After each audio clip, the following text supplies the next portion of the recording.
really want to get into the Bob Lazar Yeah, that's situation. a fun one. Bob Lazar, Area 51. Now, when I see this guy talk, I tried to watch this podcast with him. I tried to watch the documentary first. Mm-hmm. I mean, from a film perspective, it was just the documentary. I don't want to be. I know a lot of people subscribe to it, so I don't want to belittle them or dismiss their beliefs. But the documentary was just so poorly made.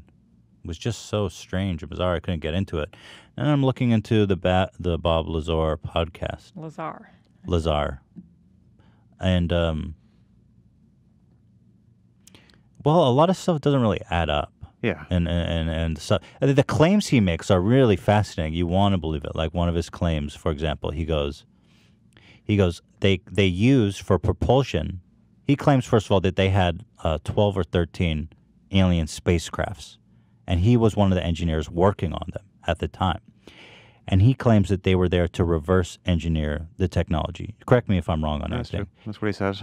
And then he claims that the propulsion was fueled by an atomic element 115, which he explained generates a gravitational wave.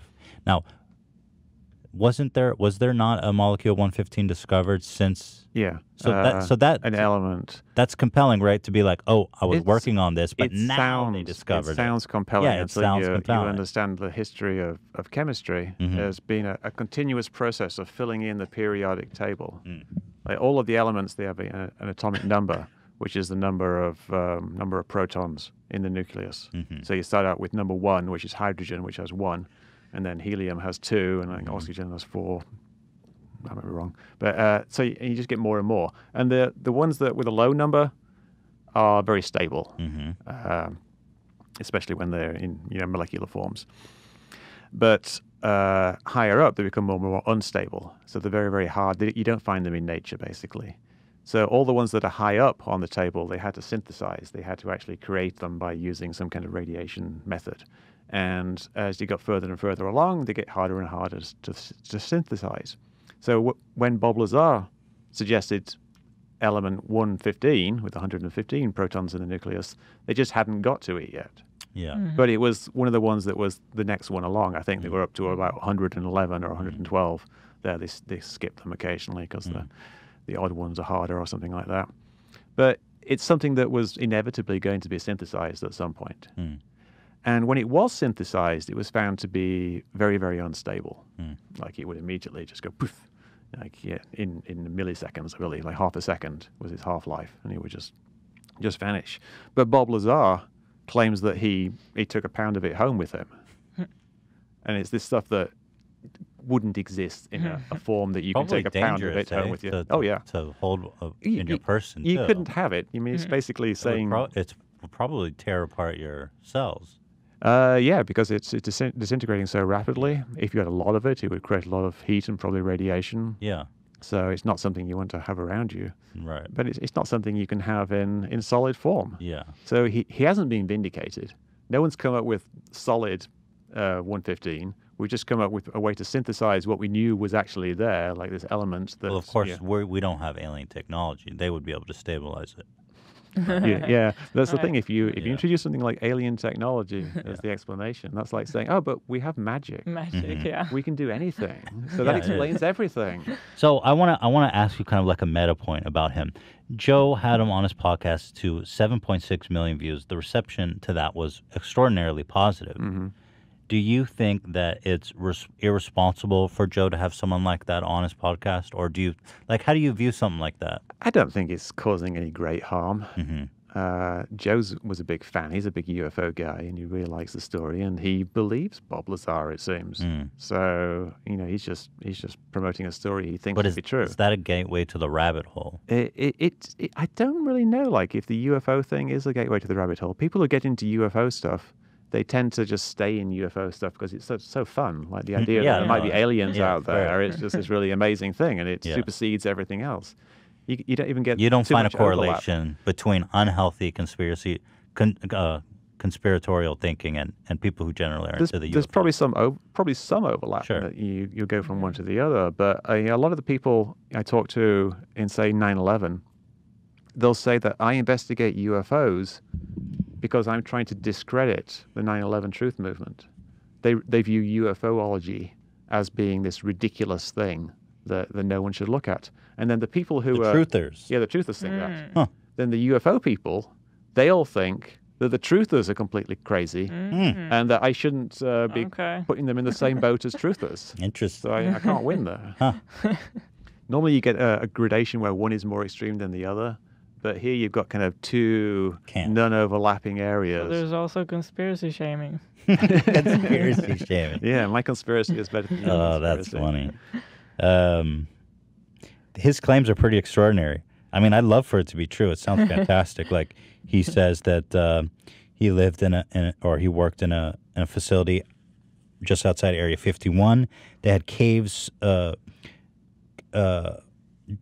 basically dug into the side of a mountain. He worked on flying saucers. He worked on the specific one called the sports model, which was manufactured out of a metallic substance similar in appearance and touch to stainless steel, but apparently had some other property to it than that, right? Well, Stainless steel, that doesn't sound like fantastic. Yeah, well, I don't know. You'd obviously have to have some kind of weird... the thing about the things that he's suggesting is it's some way of bending gravity.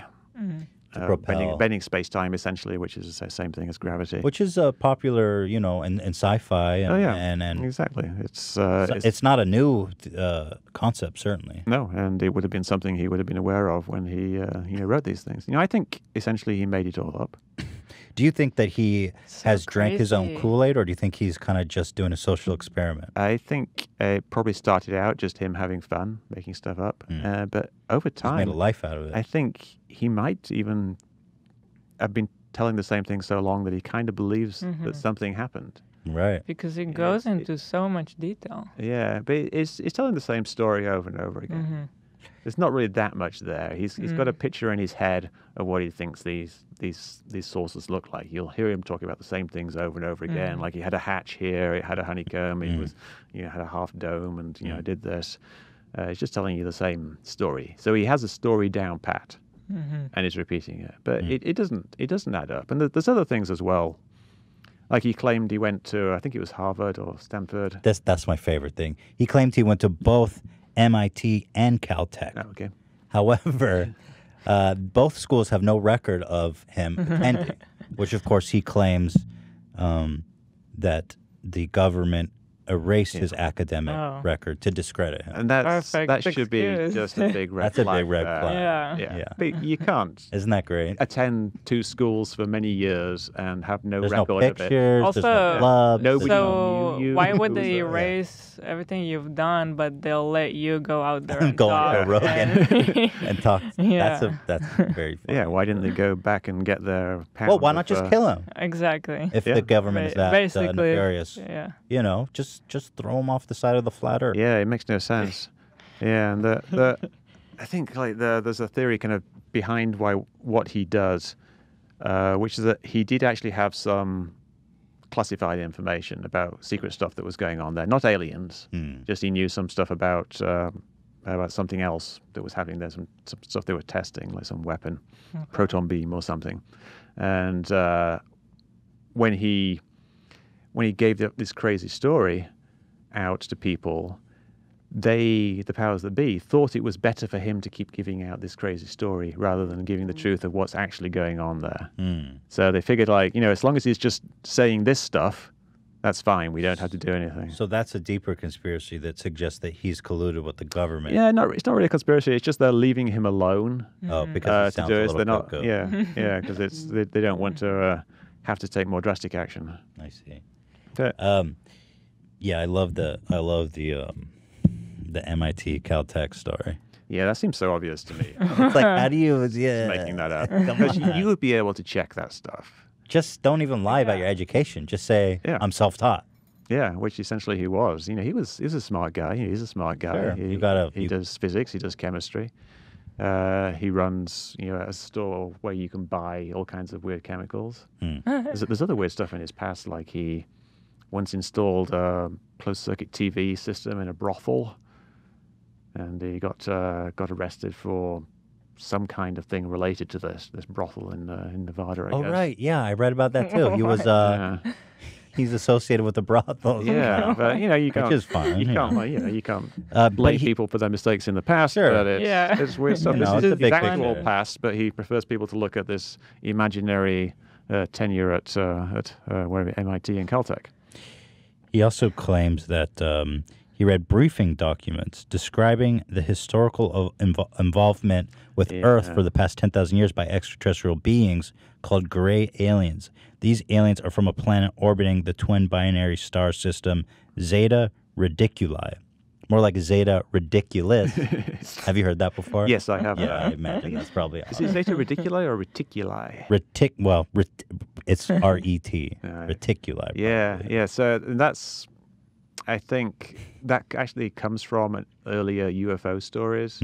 I think I'm not entirely sure, but I think it was Barney and Betty Hill with these famous UFO abductees, and they claimed that the aliens had talked to them, and they said they came from Zeta Reticuli. And so he would have heard this. And so he's picking up this same thing. It's Sounds great. it's something that would have been So going specific. around in UFO circles. Yeah. That this is the place where the gray aliens come from. So everyone get your story straight when you need to talk to people. Right, yeah.